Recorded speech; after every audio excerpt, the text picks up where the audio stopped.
ल आज चाहिँ हामी एकदम ऐतिहासिक ठाउँमा जाँदैछौँ। नामसामी केसामीसँग जोडिएको यो धार्मिक स्थल। यो अत्यन्तै ठुलो ढुङ्गाको ओडारमा हामी पुग्यौँ। यहाँ हेर्नुहोस् ल, भिडियोमा म तपाईँहरूलाई देखाउँछु। हामी अवलोकनको लागि यसो गएका छौँ। यता ठुल्ठुलो रुखहरू छन्। यहाँ माथि पनि हेर्नुहोस्, हो धेरै ठुलो रुख, ढुङ्गामाथि उम्रिएको रुख देख्न पाइयो। यहाँ ओडार, ठुलो ओडार देख्न पायो। हामी यसको लागि हाम्रो माक्सेम सर, सन्तोष सर र गाउँको अग्रज हुनुहुन्छ। ल है त सबैजनाले हेर्नुहोस् है त। यहाँलाई हेर्नुहोस्, यसरी अत्यन्तै ठुलो धार्मिक स्थल यो दिन फालुट वडा नम्बर 4 मा रहेको। ल यहाँ चाहिँ मौरीको भित्र घाट पनि रहेछ। मौरीले गौँडा आएको तर भित्र देख्न चाहिँ पाइएन। ल हेर्नुहोस् है त, अत्यन्तै ठुलो। हजुर बिहान चाहिँ पुरै पिना लिथ्यो कि अहिले चाहिँ यो के भएर। ल माक्सिम सरलाई थोरै कुरा सोध्नु पर्यो। यो सर, यो अलिकति धार्मिक स्थलको बारेमा बताइदिनुहोस् न सर। यो चाहिँ हाम्रो पुरानो नामसामी केसामीसँग जोडिएको इतिहास। हजुर, त्यो चाहिँ पर केसामीले नामसामीले मार्नु खोज्दा लुक्ने ठाउँ भनेर चाहिँ यो हाम्रो इतिहास जोडिएको छ। हजुर, त्यहाँ चाहिँ केसामीले चाहिँ त्यहाँ मार्नु खोजेको त नामसामी केसामी तल छ। त्यस पछाडि यहाँ लुक्ने ठाउँ। हजुर, अनि यो ठाउँलाई चाहिँ पछाडि चाहिँ केसामीले यो क्षेत्रमा पनि हजुर चाहिँ आउने बस्ने काम गर्थ्यो, यहाँ शिकार गर्ने काम गर्थ्यो। हजुर। र अनि नामसामी पछि चाहिँ आएर परतिर इन्द्रेणी भन्ने छ। इन्द्रेणी भन्ने ठाउँमा त्यो लामो ठुलो सिमल छ। त्यो सिमलमा चाहिँ गएर चाहिँ 7 तला 9 तला गरेर चाहिँ त्यो नामसामीले केसामीले मारेको इतिहास त्यहाँ इन्द्रेणी भन्ने ती बरको छेउमा छ, त्योसँग जोडिन्छ। अनि त्यो त्यहाँ मारेको बाघको छाला चाहिँ माथि फेरि छाला सुक्कामा लगेर चाहिँ त्यो सुकायो।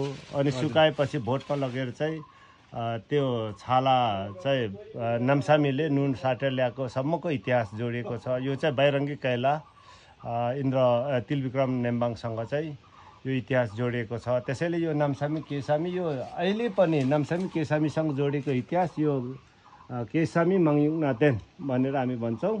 यहाँ मास्तिर जाँदाखेरि त्यो ढुङ्गा पनि पुरै थाल जस्तै बज्नेहरू छन्। ओडाहरू पनि छ। त्यहाँ चाहिँ यहीँ छ। यहाँबाट त्यहाँबाट निस्किँदा पल्लो डाँडा छ, ठुलो ढुङ्गा छ। त्यो त्यहाँसम्म चाहिँ दुलै छ। दुलै छ। त्यो ढुङ्गा चाहिँ हेर्दा पनि अहिलेसम्म पनि त्यहाँ चाहिँ अहिले हेरौँला, त्यहाँ बजाउँला, के गरौँला होइन। यो इतिहास हेर्दाखेरि यहाँ यस्तो दुलोमा पनि यो ढुङ्गामा पनि यसरी रुखहरू चाहिँ ढुङ्गा माथि यत्रो ठुलो ढुङ्गा माथि पनि यसरी चाहिँ बाँचेको देख्दाखेरि, रहेको देख्दाखेरि यो मात्र होइन, अरू ठाउँमा पनि त्यस्तो पल्लोमा पनि छ। 2-3वटा त्यस्ता रुखहरू छन् होइन। त्यसैले गर्दा यो ऐतिहासिक थलो, यसलाई संरक्षण सम्वर्धन गर्नुपर्छ भन्ने कुरामा चाहिँ यहाँहरू सबैलाई अब आउने पाहुना पातहरूलाई सबैले चाहिँ हामीले यसरी देखाउने काम गरिराखेका अवस्था छ।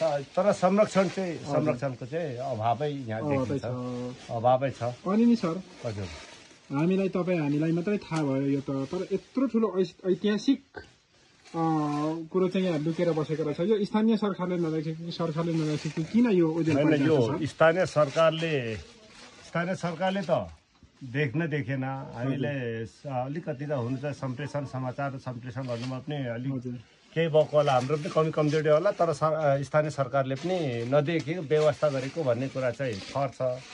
पहिलादेखिको अहिलेको यो इतिहास, अहिलेको यो ठाउँलाई हेर्दाखेरि इतिहाससँग जोडेको हाम्रो के अरे बैरङ्गी कैलाले लेखेको पुस्तकसँग पनि जोडिएको छ। नामसामी केसामीदेखि लिएर छाला सुक्कासँगमा जोड्ने इतिहास चाहिँ यही यो मन्दिरसँग जोडिन्छ। त्यसैले गर्दा यसलाई चाहिँ संरक्षण सम्वर्धनको लागि सम्पूर्ण स्थानीय तह, प्रदेश सरकार, राष्ट्रिय सङ्घीय सरकारदेखि लिएर सबै इष्टमित्र साथीभाइहरूलाई चाहिँ आह्वान अब स्थानीयको तर्फबाट हामी गर्छौँ।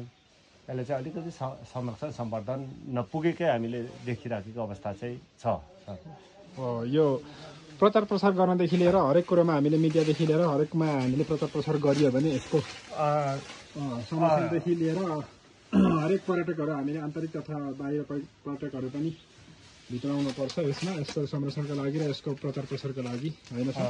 हो, यसमा चाहिँ पाथिभराभन्दा चाहिँ यो मन्दिर कम छैन भन्ने महसुस गरिएका छौँ। तर पनि हामीले स्थानीय तहदेखि माथिल्लो तहसम्म चाहिँ हामीले केही पनि गर्न सकिरहेका छौँ। तर यसलाई चाहिँ सबैमा आह्वान गर्दछु, यसलाई संरक्षण सम्वर्धनदेखि लिएर हरेक कुरामा चाहिँ पुगोस् भन्ने नै हाम्रो चाहिँ मान्यता रहेको छ। गरिराखेका पनि छौँ सामान्य रूपमा।